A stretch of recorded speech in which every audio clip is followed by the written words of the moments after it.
রাত পোহালে দেবী পক্ষের শুরু, কিন্তু রাজ্যের মুখ্যমন্ত্রী মমতা বন্দ্যোপাধ্যায় পিতৃপক্ষেই সব পুজোর উদ্বোধন প্রায় করে ফেলছেন। টালাপত্রয় থেকে শুরু করে শ্রীভূমি ইত্যাদি। এই নিয়েই কটাক্ষ বিজেপির। পিতৃপক্ষে পুজো উদ্বোধনে আদতে তোষণের রাজনীতি রয়েছে, কটাক্ষ বিজেপির।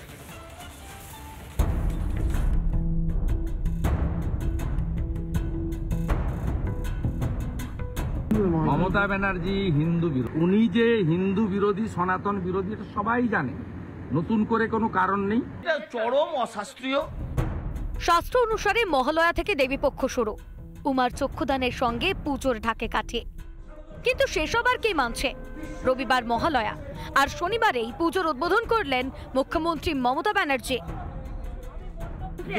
দেবী নিজে যদি চান যে আমি পিতৃপক্ষে উদ্বোধন করব, হ্যাঁ, ওমেন্স এম্পাওয়ারমেন্ট শুনেছেন উনি মোদিজির থেকে, সেটার থেকে হয়তো উৎসাহিত হয়ে পড়েছেন যে আমি পিতৃপক্ষ মানে পুরুষতান্ত্রিক ব্যবস্থা আমি মানব না, আমি নিজেই দেবী, আমি দেবী পক্ষের আগেই উদ্বোধন করব, করতেই পারেন।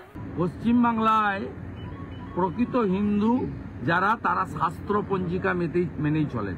পিতৃপক্ষে কোনো শুভ কাজ কোনো হিন্দু করে না। আমাদের শুভপক্ষ শুরু হয় মহালয়া দিয়ে, দেবীর বোধন দিয়ে। আজকে উনি যেটা করছেন এটা হিন্দু ধর্মের অপমান।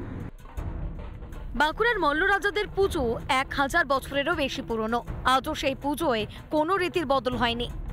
এমনই শাস্ত্র মেনে বাংলা জুড়ে হয় দুর্গাপুজো ভক্তি ভরে। সেই চেনা ছবিটাই কি বদলাতে চাইছেন মুখ্যমন্ত্রী? মমতা বন্দ্যোপাধ্যায় আমাদের যে হিন্দু ধর্মীয় রীতিনীতিকে বদল করে হিন্দু ধর্মের অনুষ্ঠানকে কালচারাল অনুষ্ঠানে পরিণত করতে চান।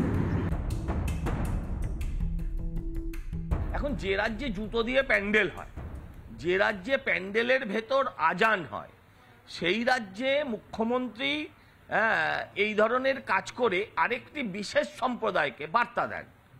একবার ঈদটা 3 দিন আগে করে দেখান। সুরাবর্দী মোহাম্মদ আলী জিন্নার অসম্পূর্ণ কাজ এই মহিলা করছেন। এখানে এই মুসলিম লীগ 2 সরকারকে পরাস্ত করুন।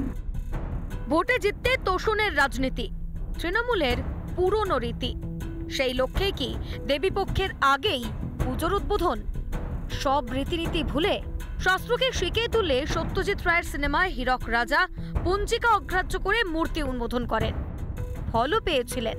মাননীয়ার কি সেটা মনে আছে? রিপাবলিক বাংলা।